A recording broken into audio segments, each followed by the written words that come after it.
जय गुरु जी संगत जी। ये सत्संग शेयर करने से पहले मैं आपको ये बताता हूँ कि सत्संग शेयर करने की आज्ञा कैसे मिली। तो पिछले 1 महीने से जब भी मैं सत्संग अटेंड कर रहा था तो हर बारी संगत जी सत्संग शेयर करने के लिए रिक्वेस्ट करते। नॉर्मली मैं कभी मना नहीं करता था इस चीज के लिए पहले, क्योंकि गुरु जी की ब्लेसिंग जितनी है और उसको शेयर करने में आनंद भी बहुत आता है। लेकिन समहाउ पिछले 1 महीने से एक बार भी मेरे से सत्संग नहीं शेयर हुआ, मेरे से उठा ही नहीं गया। और अगर कभी गुरु जी की बात होती तो पहली लाइन सत्संग की शुरू हुई और लास्ट लाइन खत्म हो गया सीधा ही सत्संग। तो मुझे खुद भी बहुत अजीब सा लग रहा था कि ये क्या सत्संग हुई। तो लेकिन गुरु जी की कोई तो महिमा है, कोई तो उनकी मर्जी है, क्योंकि पिछले इस 1 वीक में ही मुझे 3 संगत में फिर से कहा कि सत्संग शेयर कीजिए। तो वो फाइनली रूपाली आंटी ने मैसेज किया कि आप सत्संग शेयर करेंगे। तो आई जस्ट कुड नॉट से नो कि भाई कि मैं कह ही नहीं पाया कि सत्संग नहीं शेयर कर पा रहा हूँ मैं। तो आगे जैसे भी गुरुजी बुलाए, जो भी गुरुजी की इच्छा हो वही शेयर करता हूँ आपके साथ। तो मैंने नॉर्मली क्या देखा है अपनी लाइफ में कि जब भी कोई ऐसा दौर आना होता है जहाँ पे गुरुजी की जरूरत होती है, वहां पे गुरुजी अपने आने की इंडिकेशन पहले से ही दे देते हैं। ये कुछ साल पहले की बात है, 5 से 7-8 साल पहले की बात है। मेरा लड़का उस टाइम पे 6 साल का था, बड़े वाला। तो उसको ना उसकी थोड़ी तबीयत खराब चल रही थी। हमें पता नहीं था कि तबीयत खराब चल रही है, क्योंकि बस उसके नॉर्मल मुंह से ना स्मेल आती थी। हमें लगता था कि बच्चा है, ठीक से ब्रश नहीं कर रहा होगा इसलिए स्मेल आ रही होगी। हमने एक डेंटिस्ट को भी दिखाया, उन्होंने भी यही ओपिनियन दी कि मोस्ट भी यही कारण रहेगा, तो थोड़े टाइम में अपने आप ही ठीक हो जाएगा। एंड हमने उस चीज को इग्नोर कर दिया। वो थोड़े दिनों के बाद हमारे बैक ऑफ द माइंड में चली गई। अब क्या हुआ कि उस टाइम पे गुरुजी ने हमें अपने फर्स्ट टाइम दरबार में बुलाया। विनीता आंटी के साथ सत्संग था, उन्होंने इनवाइट किया तो हम गए। तो उस टाइम पर मैं तो जा पाया, लेकिन मेरी फैमिली में कोई और अटेंड नहीं कर पाया, क्योंकि जो मेरा छोटे वाला लड़का था, he was just 1 year old. तो वो इतना ज्यादा ट्रैवल भी नहीं करना चाहते थे हम लोग, और वो ज्यादा बैठ भी नहीं पाता था। तो जब मैं फर्स्ट सत्संग अटेंड करके आया तो मैंने अपनी वाइफ को आती कहा कि भाई मुझे तो गुरु मिले, कि यही मेरे गुरु हैं। तो मैं बड़ा मेरी एनर्जी देख के वो भी सुपर एक्साइटेड हो गई कि अच्छा हमें भी सत्संग अटेंड करना है। लेकिन समहाउ कैसे क्या हुआ कि नेक्स्ट सत्संग भी वो अटेंड नहीं कर पाए, उससे नेक्स्ट भी वो अटेंड नहीं कर पाए। तो अब उसके बाद गुरुजी की महिमा देखिए कि उस टाइम पे बेंगलोर में सिर्फ सैटरडे के सत्संग होते थे। तो उससे नेक्स्ट डे हमारे पास इनवाइट आया संडे के सत्संग का। तो मैंने कहा यार संडे का सत्संग है, दिन में है, तो काफी ठीक है, कन्वीनियंट है, हम भी चलते हैं कि तुम लोग भी चल सकते हो। इस टाइम पे इसका सोने का टाइम है, तो ये भी परेशान नहीं करेगा। तो हमने देखा कि चलो फिर भी देख लेते हैं कि भाई कहाँ पे है। हमने लोकेशन देखी, बिल्कुल हमारे घर के पास HSR लेआउट में हम रहते थे बेंगलोर में, और HSR लेआउट में ही सत्संग था। हम बड़े खुश हुए कि भाई इस बार तो चलो फाइनली गुरुजी ने इनको बुला ही लिया। तो हम सब लोग सत्संग अटेंड करने के लिए पहुंच गए।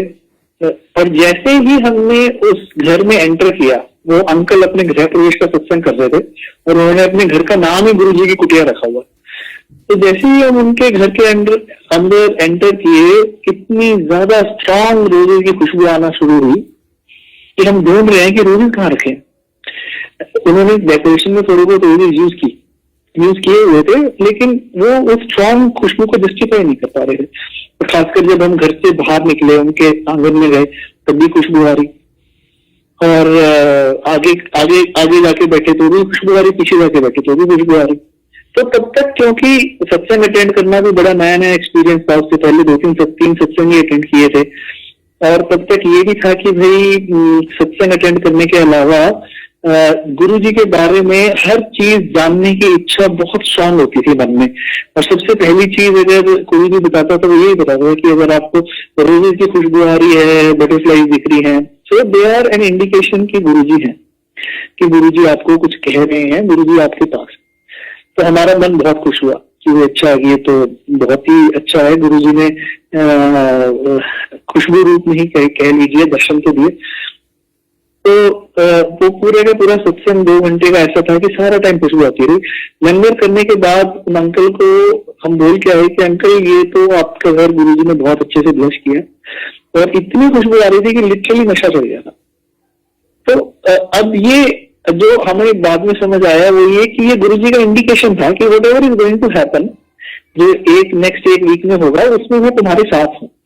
जब वही बात है ना, जब सब कुछ सत्संग वगैरह कंप्लीट हो जाते हैं तब आपको पूरी पिक्चर अच्छे से क्लियर समझ आती है। तो उस टाइम पे तो मन यही खुश था कि भाई गुरुजी आ गए, लेकिन आगे चल के ये समझ आया कि गुरुजी सिर्फ ये नहीं बता रहे कि भाई मैं तुम्हारे पास आया हूँ, वो ये कह रहे हैं कि जो भी तुम्हारी आगे प्रॉब्लम आएगी ना उसमें मैं तुम्हारे साथ हूँ।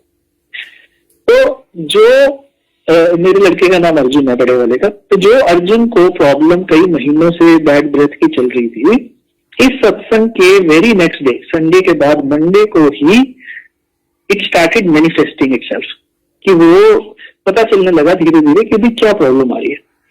मंडे को उसको नेक में बहुत पेन होने लग गया, और ट्यूसडे को उसको नेक में पेन इतना ज्यादा हो गया कि उससे नेक मूव ही नहीं हुई, उसकी नेक फिक्स हो गई थी, और नेक के एक पर्टिकुलर पार्ट का टेम्परेचर भी बहुत बढ़ने लग गया। It touched almost 105 degree Celsius. तो हमने मंडे को तो वेट किया, क्योंकि मंडे को तो इतना ज्यादा धीरे धीरे बढ़ रहा था। ट्यूसडे को उसकी नेक मूवमेंट होनी बंद हुई, तो हमने सोचा कि भाई कल सुबह ही डॉक्टर के पास लेके जाते हैं, फिजियोथेरेपिस्ट के पास, जरूरी कहीं स्कूल में गर्दन वगैरह पे झटका आ गया होगा, इसीलिए शायद टेम्परेचर भी बढ़ रहा है कि वहां तो कोई नस दबी हुई है। तो हम सुबह उठते ही वेडनेसडे को ले गए अर्जुन को फिजियोथेरेपिस्ट के पास। फिजियोथेरेपिस्ट ने देखते ही कहा कि भाई ये फिजियोथेरेपी की प्रॉब्लम नहीं है, आप इसको डॉक्टर के पास लेके जाओ। तो हम डॉक्टर के पास ले गए, वहीं पे पास में हॉस्पिटल था। तो वहां पे लेके गए तो डॉक्टर ने कहा कि हाँ ठीक है, इन्फेक्शन है, आप ये दवाइयां दे दीजिए और फिर कुछ दिन में अपने आप ठीक हो जाएगा। तो हम वेडनेसडे को जब ये लेके वापस आए तो हमने वो दवाइयां डिस्कस की अपने पेरेंट्स के साथ। मेरे फादर इन लॉ और मेरी सिस्टर दोनों डॉक्टर्स हैं, दोनों ने उनसे बात की कि भाई ऐसे ऐसे दवाई दी है डॉक्टर्स ने अर्जुन के लिए, और ये प्रॉब्लम बताइए। तो उन्होंने जब दवाइयां देखी वो इतनी स्ट्रांग थी कि जो अडल्ट्स को दी जाती है, तो उन्होंने कहा कि ये दवाई अभी नहीं देनी तेरे को, अभी के अभी ENT स्पेशलिस्ट के पास जाके पहले चेक करो। तो पास में ही HSR में एक नारायण हृदयालय करके बड़ा फेमस हॉस्पिटल है, उसमें ENT ब्रांच थी, तो हम लोग वहां पर ले गए अर्जुन को। तो जो फॉर्चुनेटली उस दिन जो पूरे नारायण हृदयालय का ENT हेड था वो उस ब्रांच में वहां पे प्रेजेंट था। ये भी आपको आगे पता चलेगा कि ये भी गुरुजी की माया थी कि गुरु वहां पे क्यों था। तो वो वहां पे प्रेजेंट था, तो उसने देखते ही ये कहा कि जी मैं आपको अलाउ नहीं करूंगा इसको यहाँ से बाहर लेके जाना, आपको इसको अभी के अभी एडमिट करना ही पड़ेगा। कहते इसको बहुत सीवियर बैक्टीरियल इन्फेक्शन है, और अगर ये थोड़ा सा भी और हम डिले करेंगे तो ये बिगड़ जाएगी। तो तब हमें थोड़ा सा झटका लगा कि अच्छा ये क्या होगा। लेकिन जैसे ही वो मतलब गुरुजी की जब एनर्जी आपके पास होती है ना, तो आपका मन इतना नहीं घबराता। तो जब उन्होंने हमें ये भी कहा ना, तो भी हम यही बात कर रहे हैं कि चलो ये भी गुरुजी की मर्जी होगी, अब वो ठीक रास्ते पे लेके आए हैं तो इसी पे चलते हैं। तो हमने कहा कि अच्छा कहाँ पे एडमिट करवाएं। तो उन्होंने कहा कि आप ऐसा करो, अगर आप मेन हॉस्पिटल में लेके जा सकते हो नारायणा के, जो हमारे घर से अराउंड 20 किलोमीटर पर, तो वहां ले जाइए, वहां पे इसकी बेस्ट केयर होगी। तो हमने ठीक है हम वहां पे एडमिट करा लेते हैं। तो हम तभी साथ के साथ इसको वहां पर एडमिट कराने के लिए ले गए। एडमिट होते ही इसकी मेडिसिन वगैरह स्टार्ट हो गई। तो मन में ये तो था कि भाई गुरुजी साथ में है, और गुरुजी साथ साथ बताते रहते हैं कि हाँ भाई मैं हूँ। तो अगले दिन संगत से बात हो रही थी, विनीता आंटी से बात हो रही थी, तो विनीता आंटी बोलती अच्छा मैं आती हूँ। तो वो आए, उन्होंने सबसे पहले हमारे को एक छोटा सा पॉकेट स्वरूप दिया और कहा कि अच्छा ये रख लो। उस टाइम तक हमारे पास गुरुजी का सिर्फ एक ही स्वरूप था, और इतने रेडिली अवेलेबल स्वरूप थे नहीं उस टाइम पे, इतने आसानी से मिलते नहीं थे। तो एक ही स्वरूप था जो हमने मंदिर में रखा हुआ था। तो ये जो स्वरूप मिला ये भी हमें तो बहुत अच्छा लगा कि चलो गुरुजी आ गए, अब अपने आप ही संभाल लेंगे। तो मैंने वो स्वरूप एज इट इज अर्जुन को दे दिया कि अर्जुन को अपने पिल्लों के नीचे रख लिया। तो उसने अपने पिल्लों के नीचे रख लिया। तो थर्सडे हो गया। थर्सडे को भी जब इसकी प्रॉब्लम ठीक नहीं हुई ना, तो डॉक्टर ने कहा कि चलो एक दिन और देखते हैं। फ्राइडे को डॉक्टर ने फिर चेक किया। फ्राइडे को भी इसकी प्रॉब्लम जैसी थी वैसी ही थी। तो फ्राइडे को रात को डॉक्टर हमारे को कहते कि बेटर ये रहेगा इसको एक माइनर सर्जरी कर लेते हैं। एक छोटा सा इंसिजन देके जो भी यहाँ पे प्रॉब्लम है इसके गर्दन में, जो भी एक्स्ट्रा डिपॉजिट्स हुए हुए हैं वो सब बाहर निकाल लेते हैं, and then we will get to know कि भाई इसके में और कितनी प्रॉब्लम बचेगी। तो नॉर्मली मैं थोड़ा सा स्केयर रहता था कि भाई बच्चे को एनेस्थीसिया देना, थोड़ा सा मुझे इस चीज में ना बड़ी प्रॉब्लम रहती थी, क्योंकि एक मेरे फ्रेंड की, एक मेरे अक्वेंटेंस की डॉटर थी, वो 5-6 साल की थी, अर्जुन की एज की थी, तो वो एक्सपायर हो गई थी क्योंकि एनेस्थीसिया की डोज देना पड़ी। तो मैं थोड़ा सा हमेशा ना, इससे पहले भी अर्जुन के साथ एक दो प्रॉब्लम आई थी, उसमें भी मैंने एनेस्थीसिया के लिए थोड़ा सा मना किया था, लेकिन समहाउ इस पर ही मन में इतना विश्वास था कि भाई गुरुजी देख रहे हैं और गुरुजी आए हैं हमारे पास, खुद ही चल के आए हैं, उनका स्वरूप है, तो वो अपने आप ही देख लेंगे। तो मैं डॉक्टर को कहा कि चलो कोई नहीं, अगर आपको लगता है आप ऐसा ठीक है तो आप कर लो। तो डॉक्टर ने फ्राइडे को स्टाफ को कह दिया कि सैटरडे मॉर्निंग को ऑपरेशन करेंगे। अब फ्राइडे को क्या हुआ, अर्जुन के कुछ फ्रेंड्स थे जो उससे मिलने के लिए आए, उनके साथ खेलने के बाद, उनके साथ बैठने के बाद अर्जुन ना वहां पे बड़ा उदास हो गया। तो सैटरडे को जब ऑपरेशन की तैयारी होने लगी, एनेस्थेसिस्ट आके सारा चेकअप वगैरह करके चला गया और ऑपरेशन थिएटर में प्रिपरेशन करने लग गया। तो अर्जुन कहता है कि पापा मैं तो ना यहाँ बहुत बोर हो गया। मैं फिर बोर क्या करें बताओ, तो कहते तेरा छोटा दूध तो चल ही रहा है। तो कहते कि नहीं पापा मुझे ना घर जाना है बस। तो मैं क्या बेटा अभी तो ऑपरेशन होगा और ऑपरेशन के बाद ये लोग 3 दिन तक ऑब्जर्वेशन में रखेंगे, तो घर तो अपन जा नहीं सकते। तो कहते कि अच्छा फिर क्या करूं। मैं कहते तेरे पास गुरुजी का स्वरूप है, उनसे बात कर, जो भी करेंगे वो ही करेंगे। तो आप माया देखिए गुरुजी की कि जो डॉक्टर थे ENT थे जिन्होंने ऑपरेशन करना था, वो आए, सारे OT तैयार हो गया था, लास्ट बात करने के लिए वो आए। तो वो आए, उन्होंने चेक किया, तो उन्होंने कहा कि अच्छा मैं ना ऑपरेशन करने से पहले ना अपने सीनियर से कंसल्ट कर लेता हूँ। ये वही सीनियर है जिन्होंने हमारे घर के 7 वाली ब्रांच से हमें वहां पे रेफर किया था। तो कहा कि मैं अपने सीनियर से एक बार कंसल्ट कर लेता हूँ फिर करूंगा। मैं हालांकि अभी सीनियर से बात करके आया हूँ, मैंने उनको सारी बातें बताई है कि भाई ऐसे ऐसे है और हम ये प्रोसीजर कर रहे हैं, and he agree to it. लेकिन समहाउ मुझे लगता है कि मुझे एक बार ये और ये स्टेटस के साथ उनको बताना चाहिए, और फिर वो जैसा करेंगे वैसा कर लेंगे। तो हम लोग, हालांकि वो अभी 10 मिनट पहले ही सीनियर से गो अहेड लेके आए हैं, उन्हें फिर दोबारा कॉल कर दिया, सुबह 6:30 हो गई, और उनसे सीनियर से बात हो रही है। हमें तो सिर्फ यहाँ वाले डॉक्टर की बात ही सुनाई दे रही है, हमें वहां से क्या जवाब आ रहा है ये नहीं पता चल रहा। तो उन्होंने बात की कि भाई अच्छा डॉक्टर ये ऐसे है, ये ऐसे है, अच्छा जरूरत नहीं है, बिल्कुल भी जरूरत नहीं है, पक्का। हाँ, तो कहते कि अच्छा हम उसको तो क्या करें डॉक्टर, ऑब्जर्वेशन में रखें, ठीक है। तो डॉक्टर ने कहा कि भाई मेरे सीनियर ने कहा है कि अभी ना इसका ऑपरेशन मत करो, अभी इसको सिर्फ ऑब्जर्वेशन में रखो। तो जो OT में एनेस्थेसिस्ट था वो आके इन डॉक्टर के साथ लड़ रहा है कि आपने मुझे सुबह बुला के ये सारा प्रिपरेशन करवाया, आपको पहले मन बनाना चाहिए, आप ऐसे कैसे OT का टाइम वेस्ट कर सकते हो, एक्सेट्रा एक्सेट्रा। अर्जुन के पास गया, मैं क्या कुछ तो इसमें गड़बड़ करी है। मैं अर्जुन के पास गया, मैं क्या अर्जुन तूने क्या मांगा था गुरुजी से। तो मैं क्या पापा मैंने तो यही कहा था गुरुजी को कि मुझे ना अभी के अभी घर जाना है। तो मैं क्या यार तेरा ऑपरेशन तो कैंसिल हो गया, लेकिन हाँ अभी के अभी घर का तो नहीं कंफर्म हुआ, क्योंकि इन्होंने ऑब्जर्वेशन में रखने के लिए कहा। 2 मिनट के बाद जो डॉक्टर है उसने फिर से अपने सीनियर को फिर से कंसल्ट करने के लिए फोन किया कि भाई वो ये कह रहा था कि भाई ये OT वाला बंदा लड़ाई कर रहा है कि भाई ऑपरेशन क्या है, कोई बात नहीं, माइनर ऑपरेशन है, कर लो, क्यों नहीं कर रहे। तो उसने 2 मिनट के बाद दोबारा फोन किया इस बात के लिए, कंफर्म करने के लिए कि क्यों कर ही लेते हैं ऑपरेशन। वहां से जवाब आया सीनियर का कि आप ऐसे करो, आप इनको डिस्चार्ज कर दो अभी, और जब मैं वापस आऊंगा ना मैं अपने आप ही देख लूंगा इसको, इसके घर के 7 वाली ब्रांच में। तो हम वो बात सुन के ना डॉक्टर ने कहा कि आप ऐसा करो कि आप इसको डिस्चार्ज करा के अभी ले जाओ। और वो डॉक्टर अपने आप वहां पे आके ना इसको चेकअप करवा लेंगे। तो ये जो किस्सा था ना कि डॉक्टर, ऐसा नहीं है कि सिर्फ गुरुजी बच्चों की बात सुनते हैं इमीडिएटली। मैंने बहुत बार देखा है कि सबकी बात गुरुजी, जैसे ही हम उनके सामने कुछ अरदास करते हैं ना, he will give you an indication कि तुम्हारे लिए क्या ठीक है वो मैंने कर दिया है, वो साथ साथ बता भी देते हैं। ये सत्संग अभी यहाँ पे खत्म नहीं हुआ, ये सत्संग तो एक्चुअली अभी 50% पे पहुंचा है। तो मैंने अर्जुन को आके बताया कि भाई चलो तेरी गुरुजी ने अरदास सुन ली, चल अपना सामान उठा, फिर को उन्होंने डिस्चार्ज करने के लिए कह दिया। हम अगले 2 घंटे में अर्जुन को डिस्चार्ज करा के घर ले आए।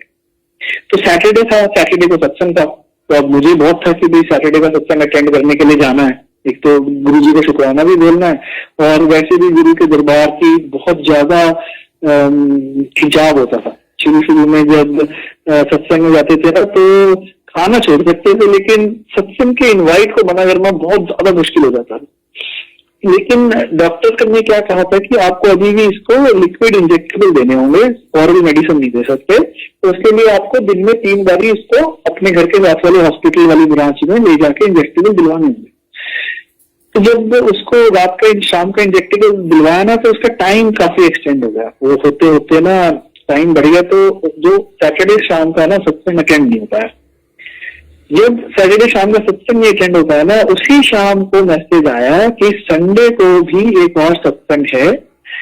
पिछले संडे को भी सत्संग था, इस संडे को भी सत्संग, और उस टाइम पे ऐसा होना बहुत ही यूनिक चीज थी। मतलब उसके अगले 2 साल तक संडे के सत्संग तो गिने चुने ही हुए होंगे, 2 कंसेक्यूटिव संडे के तो मैंने सुने ही नहीं। तो मैंने अपने घर वालों से पूछा कि चलो ये सत्संग संडे का बहुत ठीक टाइम पे है, 3 से 5 के टाइम पे है, और हम सब चल सकते हैं, इसमें कोई दिक्कत नहीं आएगी। इसके दिन की मेडिसिन के दिन के इंजेक्टेबल के बाद चलेंगे, और आके शाम का इंजेक्टेबल लगवा लेंगे। तो सुबह तक तो हमारा यही प्रोग्राम था कि चलेंगे, लेकिन क्या हुआ कि जब दिन का इंजेक्टेबल लगवाने के लिए जाने का प्रोग्राम बना ना, तो जाते जाते लेट हो गया। तो प्रोग्राम लेट होते होते इतना हो गया कि सत्संग का टाइम पास आ गया। तो मैंने कहा कि अब कैसे करें। तो अल्टीमेटली ये डिसाइड हुआ कि मैं सत्संग अटेंड करने के लिए चला जाता हूँ, मेरी वाइफ और मेरा ब्रदर इस हॉस्पिटल में जाके इसको इंजेक्शन लगवा लेंगे। तो हमने यही प्लान फाइनल किया कि चलो ठीक है, मैं सत्संग अटेंड कर। तो मैं सत्संग आ गया। तो सत्संग में आया ना, तो उस सत्संग में वो सत्संग जैसे हर एक सत्संग गुरु जी का किस संगत को बुलाना है, किसका क्या कल्याण करना है, वो सब उनकी माया है। लेकिन उस सत्संग में मैंने इतने सारे लोगों की ब्लेसिंग सुनी है कि वो सब ये कहते, सब लोग ये कह रहे थे सत्संग खत्म होने के बाद कि आज लगता है हमारे लिए सत्संग हुआ, आज लगता है हमारे लिए सत्संग हुआ, मुझे ये चाहिए था और ये मिल गया। तो मैं बड़ा सरप्राइज था कि भाई एक सत्संग में इतने सारे लोगों की ब्लेसिंग शेयर करना बड़ा सरप्राइज भी था और बड़ा खुश भी था ये सुन के कि वही इतने सारे लोगों ने ब्लेसिंग शेयर की। तो और जो वो सत्संग था वो होने का रीजन भी ये था कि गुरुजी एक अक्षय अंकल के ड्रीम में आए थे, और उन्होंने कहा था कि इस संडे को संजीव के घर सत्संग करना है इतने से इतने बजे। और सारा टाइम गुरुजी ने अक्षय अंकल को बिल्कुल 100% गाइड किया था कि उसमें क्या बनना है, कैसे बनना है, क्या चीज कब सर्व होगी। हर एक चीज गुरुजी ने अलग अलग संगत को ड्रीम में आके गाइड करके बताई थी, और वो सारी संगतों ने संजीव अंकल को बता के वो उन्होंने फाइनली मेन्यू प्रिपेयर किया। मेन्यू में क्या चीज कब सर्व करनी है वो भी गुरुजी ने उनको बताया। तो ये सत्संग की बड़ी इंटरेस्टिंग थी। जाके मैं सत्संग के दरबार में बैठ गया, और मैं नॉर्मली प्रेफर करता हूँ कि किसी ऐसी जगह बैठूं जहां पे ना मैं किसी को डिस्टर्ब करूं और ना आने जाने से कोई डिस्टर्बेंस हो ज्यादा। तो मैं नॉर्मली कमरों में जाके या बिल्कुल कॉर्नर की किसी एक दीवार पे जाके बैठता। तो as it is as usual मैं उस सत्संग में भी एक कॉर्नर में जाके बैठ गया। एक संगत अंकल आए, उन्होंने अंकल ने कहा कि नहीं अंकल आप यहाँ से उठो, आप यहाँ बैठो। तो उन्होंने उस दिन गुरु जी के बिल्कुल चरणों के आगे बिल्कुल सामने जाके बिठा दिया। तो मैं बैठ गया वहां पे। तो थोड़ी देर के बाद सत्संग जब शब्द बजने जब शुरू हुए, तो थोड़ी देर के बाद जो मन है ना बड़ा शांत होने लग गया अपने आप ही। मेरे को याद है, मैं तीन डस्ट के पार्टिकल्स थे जो गद्दे के ऊपर थे। मैं उनके साथ ना अनकॉन्शियसली या सबकॉन्शियसली मैं उनको मूव कर रहा हूँ हाथ से और शब्द सुन रहा हूँ। और मैं जब भी उन 3 पार्टिकल्स को मूव करके उनको देखता तो मुझे हमेशा उनमें गणेश जी दिखाई देते। ये चीज मुझे एक्चुअली जब मैंने फर्स्ट टाइम सत्संग शेयर किया था तब मुझे ये चीज याद नहीं आई थी। मैं एक बारी बाद में अकेले बैठ के रिपीट कर रहा था अपने मन में सारा, तो मुझे ये एपिसोड याद आया कि जब भी मैं उन 3 डॉट्स को अरेंज करता मुझे हमेशा उनमें गणेश जी दिखाई देते, क्योंकि अब मैंने उसके बाद कितनी बार ये कोशिश की कि 3 डॉट्स में 2 आंखें और गणेश जी का रूप कैसे दिखाई देगा। वो उन्हीं की माया होती है, गुरु जी की। तो ये जब शब्द चल रहा था और गणेश जी दिख रहे थे, तो थोड़ी देर के बाद मुझे ऐसा लगा, फील हुआ कि सामने सीट में से एक गुरुजी के अंदर से निकल के दूसरे गुरुजी मेरे सामने आके खड़े हो गए। अब पहले मैं सीट को देख रहा, फिर मैं गुरुजी को देख रहा। मुझे सबसे बड़ा सरप्राइज क्या लगा कि जो सीट पे गुरुजी का स्वरूप रखा था वो व्हाइट चोले वाला था, और जो मेरे सामने गुरुजी आके खड़े हुए वो ट्रांसपेरेंट कलर के गुरुजी, और उन्होंने ना व्हाइट कलर का चोला, येलो कलर का चोला, येलो कलर वाला सीट का था, और क्योंकि सामने आके खड़े हुए गुरुजी इन्होंने व्हाइट कलर का चोला धारण किया हुआ था। तो मैं थोड़ा सरप्राइज और मैं थोड़ा सा कंफ्यूज भी कि भाई ये क्या दिखाई दे रहा है। तो गुरुजी सामने आके खड़े हुए, तो मैंने उनके आगे, जैसे वो बिल्कुल पास आ गए तो मैंने उनके मत्था टेका। तो मैंने मत्था टेका तो मैं उनके पैरों को हाथ लगाया, तो जैसे आप पानी पे हाथ लगाते हो ना, और उसकी वाइब्रेशन सारी जगह फैलती है, तो वैसी फीलिंग आ रही थी कि मैंने हाथ लगाया और वहां से जो लाइट है ना वो मूव कर रही है। और जब मैं उनके पैरों को थोड़ा सा ध्यान से देखा ना, तो it was all full of small small small small small small lights, और इतनी सारी लाइट्स की ऐसा लग रहा था कि जैसे पूरा ब्रह्मांड ही दिखाई दे रहा हो या कई ब्रह्मांड दिखाई दे रहा हो। तो उसके बाद मैंने जब ऊपर गुरुजी की तरफ देखा तो पूरे गुरुजी ही पूरे सिर्फ लाइट के थे, और लाइट के ऊपर एक ट्रांसपेरेंट कवरिंग कर दो टू गिव अ शेप, वो गुरुजी की शेप थी, और उसके ऊपर उन्होंने व्हाइट कलर का चोला पहना हुआ था और गोल्डन कलर का एक शॉल लिया हुआ था। तो ये वो इंसिडेंट और वो चीज मेरे दिमाग में बिल्कुल अच्छे से आज की डेट तक भी सेट है। आसपास की काफी सारी चीजें कुछ याद है, कुछ भूल गया, लेकिन वो चीज मुझे बहुत अच्छे से क्लियरली आज भी याद। तो मैंने मत्था टेका और मन बड़ा शांत हो गया था उस टाइम पे। मत्था टेका तो गुरुजी ने पूछा कि क्या चाहिए तेरे को। तो उस टाइम पे मन में तो यही चल रहा था कि भाई अर्जुन की तबीयत ठीक नहीं है, अभी ठीक नहीं हुआ, इतने सारे दिन हो गए। लेकिन मैं तब तक 3-4 सत्संग अटेंड करके जो एक बात बार बार हर संगत रिपीट करती थी वो ये कि मांगना मत करो, मानना करो।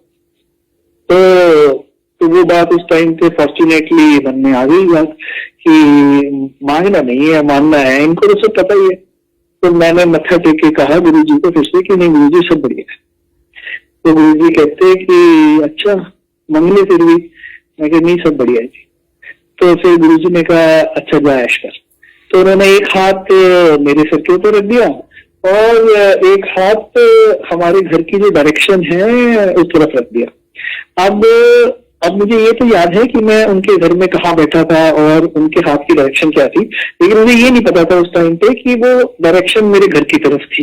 वो बाद में मैंने गूगल मैप वगैरह खोल के घर की ओरिएंटेशन देख के चेक किया, तब समझ आया कि अच्छा वो दूसरे हाथ की जो डायरेक्शन थी ना वो मेरे को समझाने के लिए थी कि हालांकि उनका हाथ तो हमेशा ही सबके सर के ऊपर है, कि वो मेरे को रियलाइज करवाने के लिए थी कि ये मैंने अर्जुन को आशीर्वाद दे दिया। तो मन और उसके ये करने के बाद वो छवि खत्म हो गई।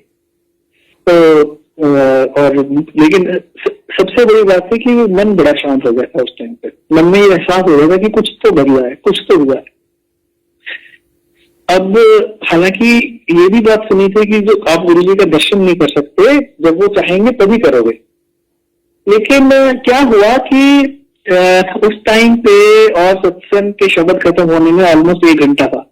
तो उस 1 घंटे में जो मन है खुद का, ऐसे नहीं है कि उन्होंने कोई डाउट छोड़ा था गुरुजी ने, लेकिन अपने खुद के मन में ये डाउट आने लग गया कि जरूर डे ड्रीम किया होगा। क्योंकि मैं जब भी मैं गुरुजी से मिलने से पहले भी, जब भी मैं भगवान से भी प्रेयर करता था ना, तो मैं यही करता था कि मुझे आपके दर्शन में लाइट फॉर्म में देना जब भी दो आप। तो मुझे लगा कि हाँ इसी चीज से डे ड्रीम किया होगा, वरना गुरुजी कहाँ से आएंगे, वो तो येलो चोले में बैठे हैं सामने, ड्रेस तो येलो पहन रखी है उन्होंने, वो स्वरूप में चोला।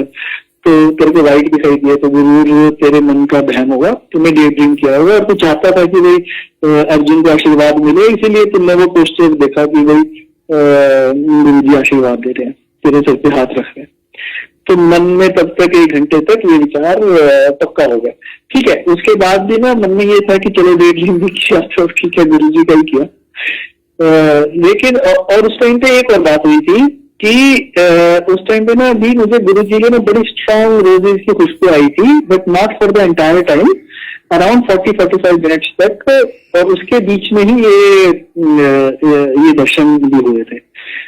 तो मेरे ध्यान से खुशबू की बात भी निकल गई जब तक शब्द खत्म हुए, और मेरे मन में ये भी सोच लिया कि भाई तो गुरु जी का डे ड्रीम कर रहा था, तेरी खुद की मन की भजन बात थी।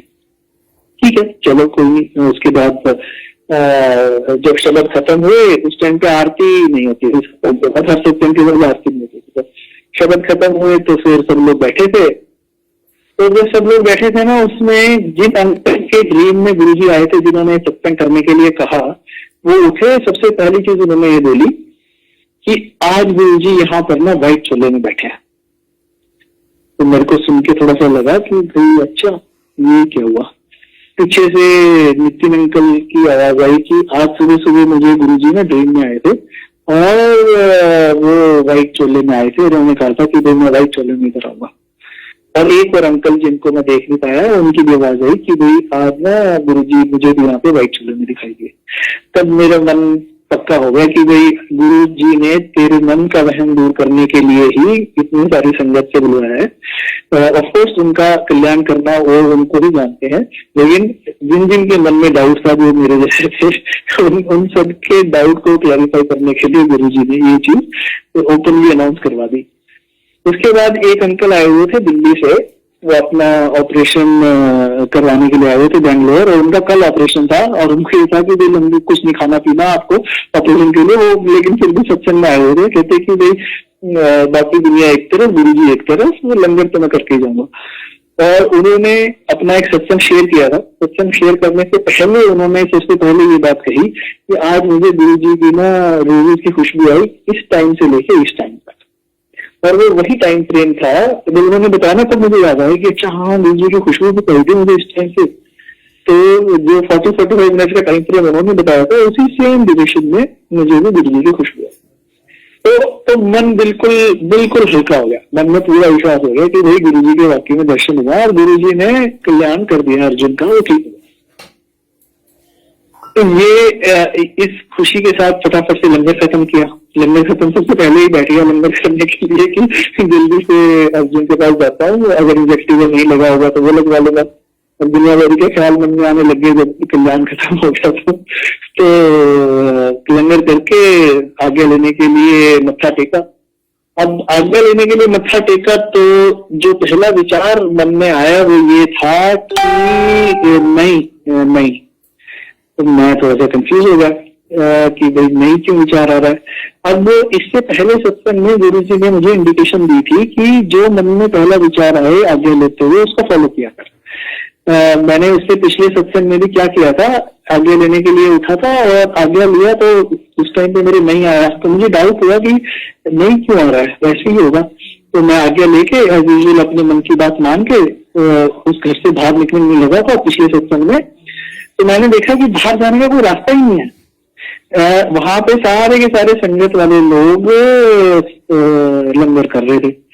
तो मुझे रियलाइज हो गया कि भाई ये जो गुरुजी ने मई का आदेश दिया था, इसका मतलब ये था कि मई जाना नहीं है, अभी कुछ कमी है, कुछ कल्याण होने में भी कमी है। तो इस बारी जब मेरे मन में नहीं आया तो मुझे ये था कि भाई अगर नहीं आया है तो जा तो नहीं सकते, अभी टाइम नहीं हुआ इसका मतलब।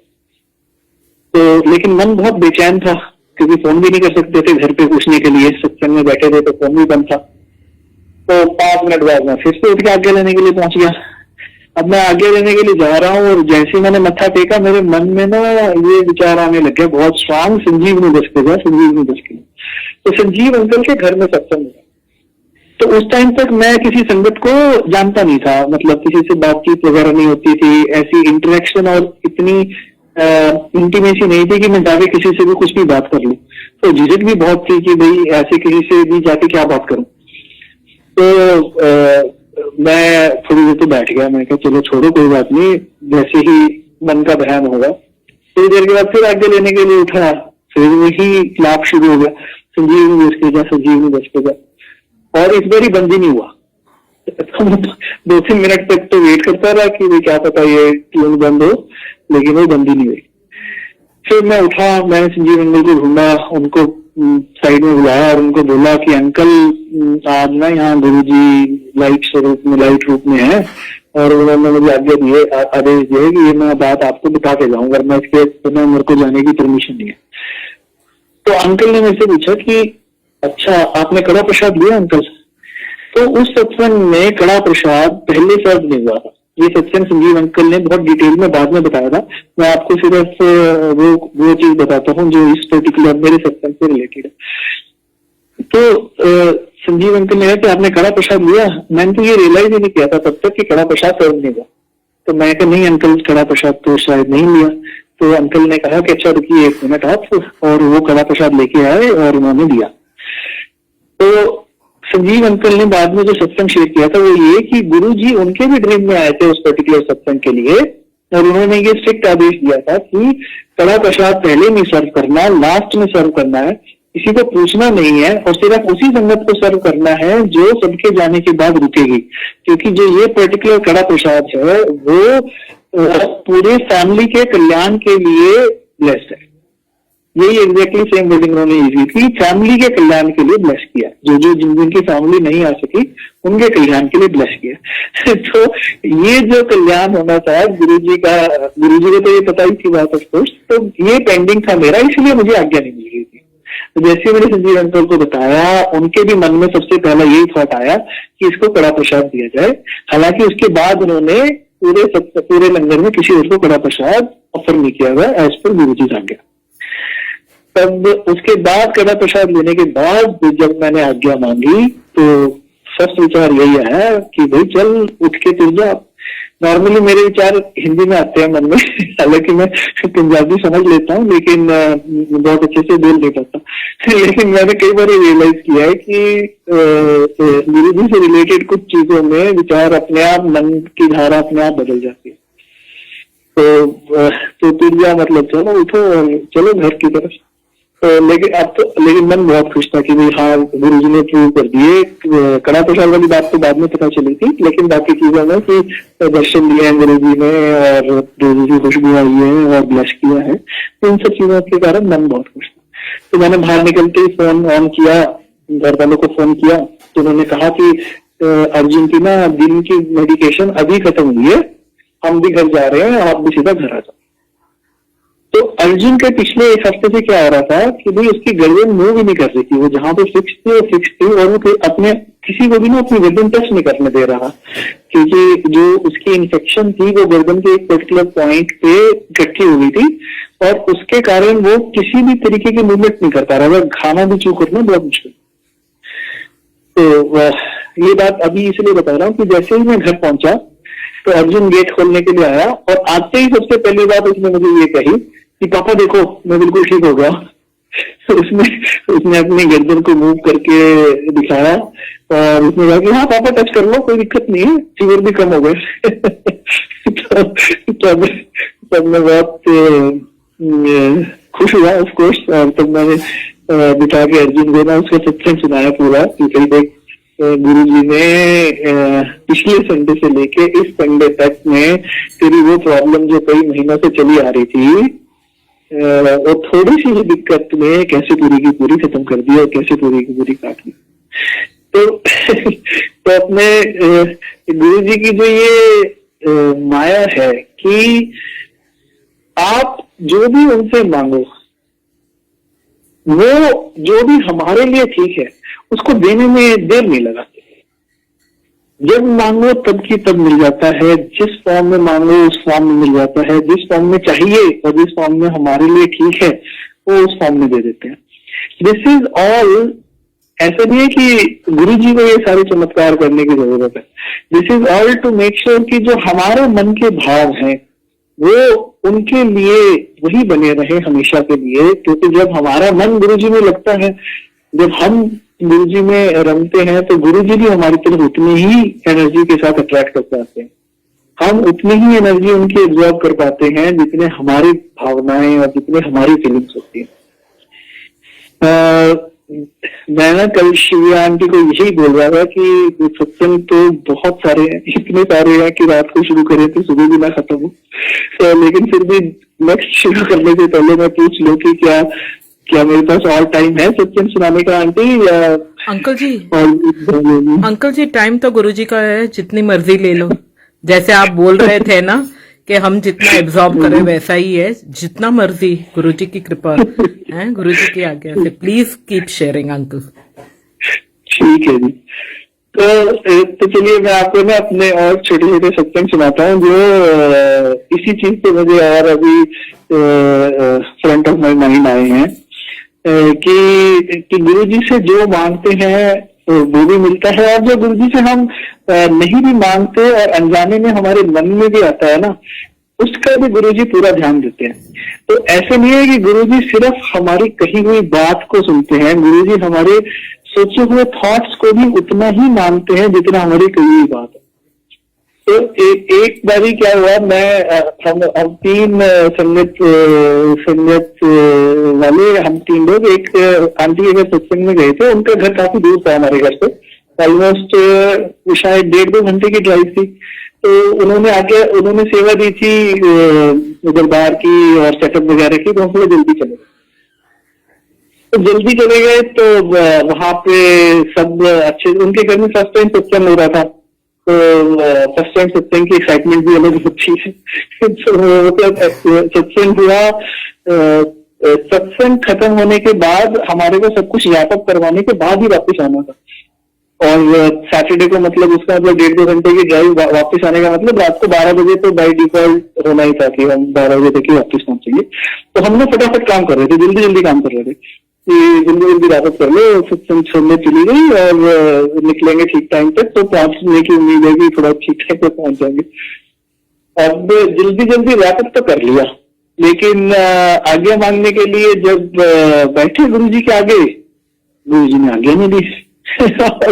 अब पिछले सत्संगों में ये तो पता चल गया था कि आज्ञा नहीं मिलेगी तो जाना नहीं है, सुबह मिले चाहे रात को मिले, जब भी मिलेगी तभी जाना। तो हम लोग बैठ गए, हम तीनों बैठ गए, क्योंकि मेरे को आज्ञा नहीं मिली तो बाकी लोग भी बैठ गए कि एक साथ आए, एक ही साथ जा सकते थे, एक ही कार में आए। तो हम बैठ गए और हम बात कर रहे हैं कि ना यार सत्संग के टाइम पे चाय तो मिली नहीं। एक संगत, तीन में से एक संगत ने बोला कि सत्संग के टाइम पे चाय तो मिली नहीं। तो हमने कहा कि हाँ यार, ये तो ध्यान ही नहीं दिया कि सब करते हुए अपने खुद की तो चाय तो मिली नहीं। और जिन आंटी के घर सत्संग था ना, वो आंटी आए 1 मिनट में, कहते कि ये ना चाय बहुत बच गई है, आपने ये चाय नहीं दीजिए तीनों। एक दूसरे की शक्ल देख के हंस रहे थे कि अच्छा गुरु जी ने ना आज्ञा दी थी कि उनको, हमें याद नहीं रहा लेकिन उनको तो पता था कि चाय नहीं मिली। मेरे साथ वाले जो अंकल थे, बाबा अंकल, वो बोलते कि मौसम ना बड़ा सही हो गया बेंगलोर का, ठंडा ठंडा सा, हल्का हल्का ठंडा सा मौसम। इसी टाइम की बात है, आई थिंक दिसंबर टाइम की या दिसंबर जनवरी, तो हल्की हल्की ठंड सी रहती है। तो चाय तो मजा आ गया अंकल, लेकिन अगर परांठे भी मिल जाते ना तो दिल्ली के ना रात के परांठे याद आ जाते। उन्होंने कुछ एग्जैक्टली ये तो नहीं, उन्होंने कुछ ऐसा बोला था कि अपने उनके घर पे ना परांठे वाले याद आ जाते। हम एक दूसरे की तरफ देख रहे कि इतना लंगर खाने के बाद भी इसके परांठे खाने की जगह बची हुई है। वो आंटी 2 मिनट में दोबारा आए, वो कहते कि पता नहीं क्या हुआ, जो ये गुरुजी को भोग लगाया था ना, उसके परांठे डिस्ट्रीब्यूट नहीं हुए, ये आप तीनों खा लीजिए।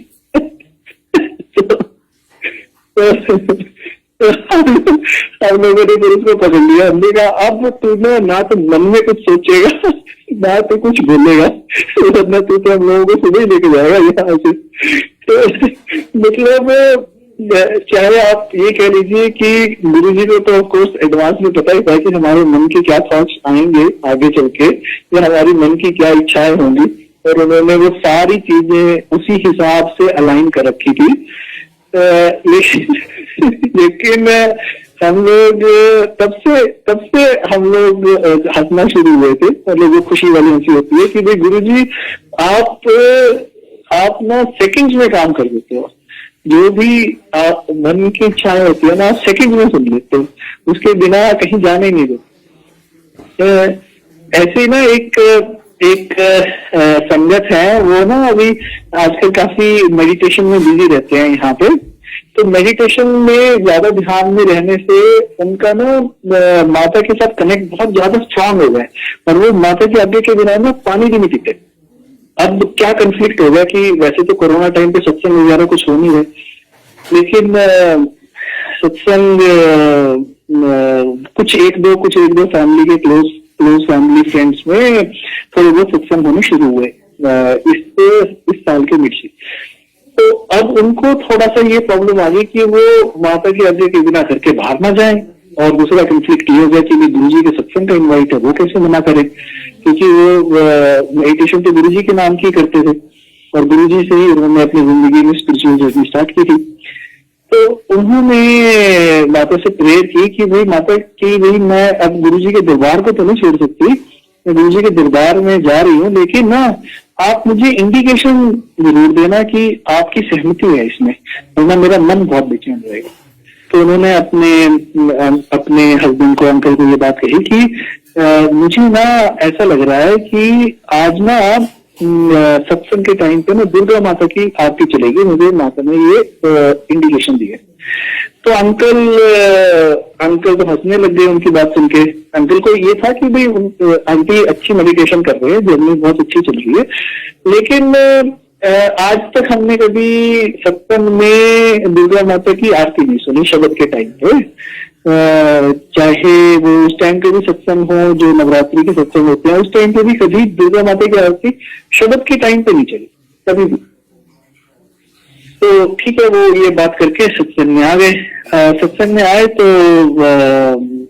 हम सब बैठे सत्संग में। शब्द में लास्ट के 2 शब्द में से जो सेकंड लास्ट शब्द था वो दुर्गा माता की आरती, और हम बाकी जितनी संगत थी वो सब सरप्राइज थे।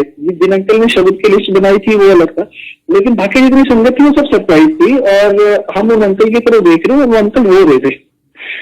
ये बाकी की बात तो पुरानी बात तो अंकल ने बाद में बताई। वो अंकल के आंसू निकल गए, उनका मन इतना भाव विभोर हो गया कि भाई अच्छा ये तो गुरुजी सब में बसते हैं, गुरुजी माँ है और माँ भी गुरुजी है। तो वो रोने लग गए। तो सत्संग में बहुत सारे लोगों के मन भर आते हैं, बहुत सारे लोग रोते हैं, तो वो अच्छा ही माना जाता है मोस्ट ऑफ द टाइम।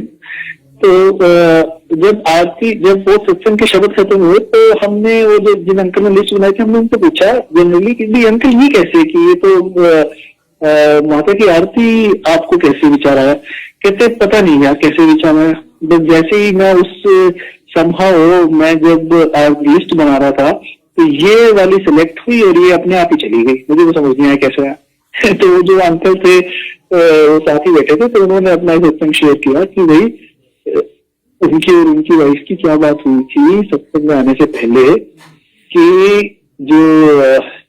जो उनको इंडिकेशन चाहिए था कि ये दरबार है, ये हर एक देवी देवता के लिए एक ही दरबार है, ये जो एनर्जी है ये सब एक ही है।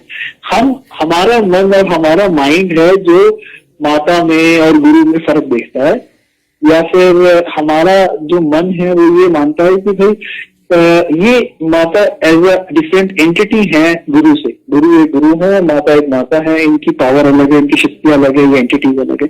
लेकिन गुरु जी ने आज उनको ये बता दिया कि नहीं ये सब एक ही है, ये सब एक ही एंटिटी है, ये सब एक ही एनर्जी है। तो जब उनके मन में घर से निकलने से पहले जब उनके मन में वो विचार आया, तो उसी टाइम पे यहाँ पे अंकल के मन में ये विचार आया कि आज की शब्द की प्लेलिस्ट में वो शब्द माता की आरती डालनी चाहिए। तो ये इन बड़े सुंदर से जो भावनाएं गुरु जी दिखाते हैं, जो ये लीलाएं दिखाते हैं कि जो भी चीज हो रही है हमारी लाइफ में जब हम गुरु जी से जुड़ जाते हैं वो उनकी मर्जी से हो रही है।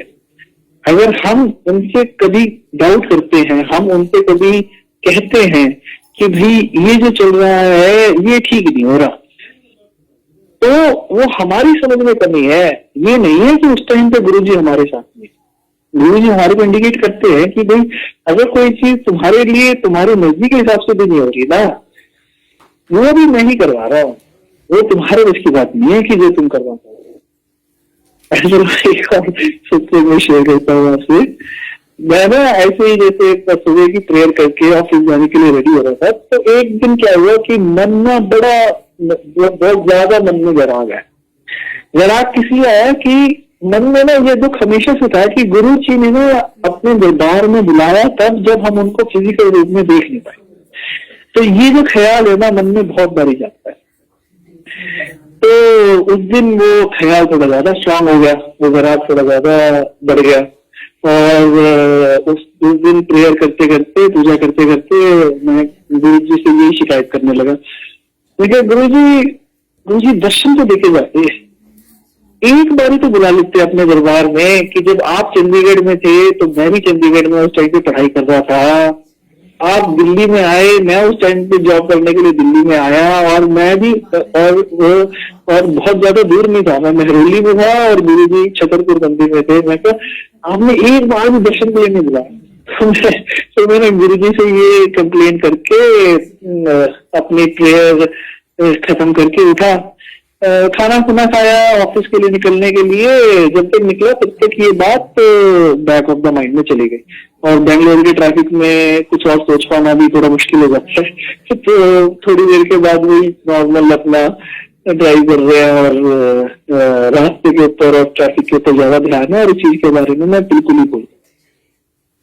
मैं थोड़ा सा घर से बाहर निकला, 15 मिनट की ड्राइव करके बाहर निकला, और मैंने क्या देखा, मेरे सामने ना एक बटरफ्लाईज का एक पूरा ग्रुप, ऐसा नहीं कि ग्रुप मतलब ये नहीं कि 10 या 20 बटरफ्लाईज, कम से कम 4-5 हजार से भी ज्यादा बटरफ्लाईज, इतनी ज्यादा, जैसे वो पत्ते उड़ते हैं ना बहुत सारे, और एक लाइन में वो फिल्मों में दिखाते हैं कि पत्तों की एक पूरी लहर सी बन के उड़ती जा रही है। तो वो बटरफ्लाई की पूरी लहर सी बन के ऐसी उड़ती जा रही है सामने से। मैं ट्रैफिक की लाइट पे रुका हुआ था, ग्रीन व्यू हॉस्पिटल के सामने, बेंगलोर में HSR के पास ही है वो एरिया। तो उस हॉस्पिटल मैं देख रहा हूँ कि ये हॉस्पिटल के सामने बटरफ्लाई, मैंने एक दो बटरफ्लाई तो देखी है क्योंकि पास में लेक है, और वो लेक की रिजुविनेशन के कारण काफी पेड़ और काफी फूल वगैरह लगा रहे हैं, तो उसके कारण मैंने कुछ बटरफ्लाई तो वहां पे देखी है कि इतनी सारी बटरफ्लाई कैसे हो सकती है। तो लेकिन मेरे ना उस टाइम पे मन में ये नहीं ख्याल आया कि ये गुरु जी मुझे दर्शन दे रहे हैं, क्योंकि मैं आज सुबह ही उनसे शिकायत करके आया हूँ और ये गुरु जी दर्शन दे रहे हैं, मेरे इस टाइम पे मन में नहीं आया। वो देख के बहुत अच्छा लगा, क्योंकि इस तरह के नजारे जिंदगी में बहुत ही कम देखने को मिलते हैं। तो वो देख के बहुत ही अच्छा लगा। मैं बड़ा स्पेस पे ड्राइव करके गया कि जब तक वो सामने है, और मैं थोड़ा सा आगे गया, मैं अच्छा रियर व्यू मिरर में भी देखता हूँ, मैंने एडजस्ट किया और मुझे वहां पे कुछ नहीं दिखाई दिया। तब मुझे थोड़ा सा डाउट हुआ, मुझे ये क्या एकदम से कहाँ चली गई। मैं फटाफट से खिड़की से बाहर भी झांका, मैं क्या अच्छा लेक के ऊपर गई होंगी, और लेक के ऊपर भी नहीं मुझे दिखाई दी। तो मैं जब थोड़ा सा आगे गया ना, तब मुझे रियलाइजेशन हिट हुई कि अच्छा गुरु जी ने दर्शन दिए थे। तो मैं उस टाइम पे गुरु जी से अपने मन में बात कर रहा, मैं क्या गुरु जी दर्शन भी क्या दिए जो रियलाइज ही नहीं हुआ, आनंद भी नहीं ले पाया। मैं क्या ये दर्शन नहीं मैं काउंट करूंगा। मैं अपना ये बोल के मैं थोड़ा सा आगे गया, ग्रीन व्यू से थोड़ा सा आगे निकल के मैं एक फॉरम मॉल है बेंगलोर में, जो बेंगलोर के लोग हैं वो समझ सकते हैं कि फॉरम मॉल वाला जो एरिया है ना, वहां पे वो पूरा प्रॉपर ट्रैफिक वाला एरिया है। कोई पेड़ वहां पे कोई कॉन्सेप्ट नहीं है ही नहीं पेड़ वगैरह, वहां पे सिर्फ कंक्रीट की चीजें ही बनी हुई है सारी की सारी। और वहां पे ना कोई एक्सपेक्टेशन है कि भाई वहां पे फ्लोरा एंड फौना कभी कुछ दिखाई देगा। तो मैं ये बातें करता हुआ चल रहा है गुरु जी से कि भाई ये वाला तो नहीं मैं काउंट करूंगा कि आपने दर्शन दिए हैं। अगर दर्शन देने हैं तो ऐसा भी होना चाहिए ना कि हमारे मन को तो रियलाइज हो। और वो फॉरन मॉल से सिमिलर झुंड बटरफ्लाईज का निकल के बाहर आया। हालांकि मेरी लाइट थी वहां से आगे जाने की स्ट्रेट में, मैं रुक गया, मैं राइट वाली लेन में खड़ा हो गया कि भाई जो राइट टर्निंग वाली लेन है उनकी रेड थी, स्ट्रेट वाली राइट थी। मैं रुक गया, मैं समझ गया कि भाई अब गुरु जी दर्शन दे रहे हैं तो तसल्ली से दर्शन करके ही जाऊंगा। तो एक लाइट उस पर रुका रहा ताकि अच्छे से देख पाऊं, क्योंकि मेरे मन में ये डाउट हो गया था कि अगर इस बार भी मैंने डाउट कर दिया तो ये पता ये ना हो जाए कि भाई अगली बार जहाँ ऑफिस में बैठा हूँ वहीं पे बटरफ्लाई आ गई सारी सारी। तो ये जो चीज है, जो मैं ये सबसे मुझे इसलिए याद आया कि ये जो थॉट्स थी ये सारी मेरे मन में चल रही थी। ये जो बातें थी कि भाई गुरु जी से प्रेयर करते हुए जो मैं बात कर रहा था, वो मैं मन में उनसे शिकायत कर रहा था, मैं मन में उनसे बात कर रहा था। ये जो बात मैं कह रहा था कि भाई गुरु जी ये तो मैंने काउंट करूंगी, ये काउंट नहीं करूंगा, ये भी मेरे मन में ही चल रही थी सारी की सारी बात। और जो मन में चलने वाली बात थी वो गुरु जी ने सामने आके दर्शन देके दिखा दी कि भाई ऐसा नहीं है कि भाई मैं तेरे को उस टाइम पे नहीं मिला, वो इसलिए कि भाई तू मिलने लायक नहीं था, इसीलिए कि वो टाइम नहीं था तेरा। अब जब तेरा टाइम आया, तेरे को अपने व्यवहार में बुलाने का टाइम आया, तो तेरे को बुला लिया। तो मन उसके बाद बहुत शांत हुआ इस बात के लिए। हालांकि सही बताऊं तो अभी भी कभी कभी मन में ऐसा विचार आता है कि गुरुजी आपने अपने टाइम पे क्यों नहीं बुलाया, क्योंकि गुरु के साक्षात दर्शन करने, शायद आप ये कह लीजिए कि जो स्क्रिप्चर्स पढ़े हैं उसमें जो गुरु के साक्षात दर्शन का डिस्क्रिप्शन है वो मन के अंदर ऐसा बस गया है कि वो अनपैरेलल है। हालांकि ये बटरफ्लाई दिखना, गुरु जी की खुशबू आना, गुरु जी के उस फॉर्म में दर्शन देना जिसमें बचपन से शुरू से ही डिजायर थी, ये सारे भी गुरु के दर्शन ही है। लेकिन इस इंसिडेंट के बाद डेफिनेटली मन का जो ये विचार था कि गुरु जी आपने उस टाइम पे नहीं बुलाया, that was replaced with the विचार कि गुरु जी जो जब आपने बुलाया तभी ठीक, जब हमारे लिए ठीक था, जब हम आने लायक बने तभी आपने बुलाया, और ये भी एक्सेप्टेबल है, कोई नहीं। अगर अभी नहीं तो फिर आगे सही, जब गुरु की मर्जी होगी तब उनके साक्षात्कार दर्शन भी कर लेंगे। वैसे तो गुरु हर में है, अगर दर्शन करना चाहे तो हर इंसान में गुरु दिख सकते हैं, पर गुरु से यही रिक्वेस्ट रहती है कि जब भी आप अपने फुल फॉर्म में, फुल शिवजी रूप में, फुल माया में दर्शन देंगे तो मन में ये रियलाइजेशन जरूर लाना कि आप ही हो। ऐसा ना हो कि भाई वो पोस्टमार्टम की तरह याद आए कि अच्छा वो तो गुरु जी थे, लेकिन ये नहीं करता। जब भी आप आओ तो मन में ये जरूर एहसास देना कि भाई हमारे गुरु हमारे पास आ गए। तो हालांकि प्रेयर थोड़ी सी बदल गई है, लेकिन प्रेयर अभी वही है कि गुरु जी को जितना देखो, जितना उनके बारे में सोचो, जितना सुनो और जितना बोलो, उतना ही कम लगता है। हर बारी सेम सत्संग, यही सिमिलर सत्संग मैंने इतनी बारी शेयर की है, पर हर बारी मैं खुद शेयर करते ना इतना एक्साइटेड हो जाता हूँ कि लिटरली स्टार्ट स्वेटिंग, रोंगटे खड़े हो जाते हैं, क्योंकि वो जो भावना है वो गुरु जी की खुद ही अपने मन में आके बस जाती है जब उनको आपके थ्रू कुछ कहलवाना होता है।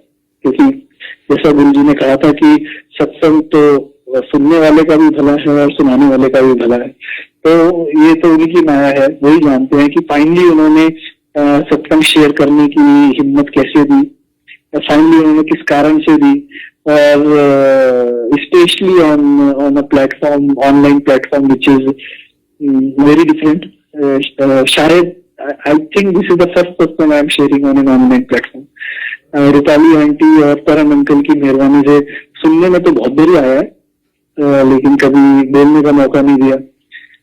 और यही चीज की भाई बोलने का भी मौका तब दिया जब इतने महीनों से ये हो रहा था कि गुरुजी क्या बोलूं मैं आपके बारे में, सब कुछ तो बता ही चुका हूँ, सेम चीज क्यों रिपीट करवाई जा रही।